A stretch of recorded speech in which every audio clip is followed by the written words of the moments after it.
அந்த சஃபா மலையில நின்றுட்டு ரசூல் ஸல்லல்லாஹு அலைஹி வஸல்லம் முதல்ல பகிரங்கமான இறை பிரச்சாரம் செய்கிறாங்க. அங்கே நின்றுட்டு ரசூல் ஸல்லல்லாஹு அலைஹி வஸல்லம் அல்லாவை பற்றி அவங்க என்ன பண்ணலை, அல்லாவை தான் நீங்கள் வணங்கணும் சொல்லவே இல்லை. எப்படி சொன்னாங்க அப்படின்னா, அல்லாவுக்கு தான் நீங்கள் கீழ்ப்படியணும்னு சொன்னாங்க.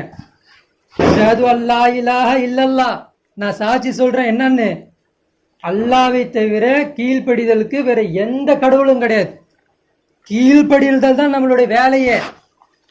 நம்மளுடைய வேலையை கீழ்ப்படியணும். அவன் சொன்ன சொல்லுக்கு கட்டளைக்கு மாறு செய்யாம சொன்ன செயலை செய்யணும்.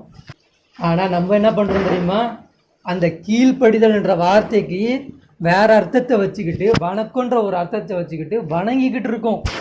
வணக்கம் என்பது இப்படியும் புரிஞ்சுக்கலாம், கீழ்ப்படிதல் என்பது ஒரு வணக்கன்றது புரிஞ்சுக்கணும். ஆனா நம்ம என்ன பண்றோம், நம்மளுடைய தொழுகை, நோன்பு, ஸகாத், ஹஜ் இதையெல்லாம் மேற்கொண்டு காட்டிட்டு அல்லாவுக்கே புரிய வைக்கிறோம். நாங்களாம் நல்லா தானே இருக்கிறோம், வணங்கிட்டு தானே இருக்கிறோம், உனக்கே வணங்கிட்டு தானே இருக்கிறோம் அப்படின்னு நம்ம சொல்கிறோம்.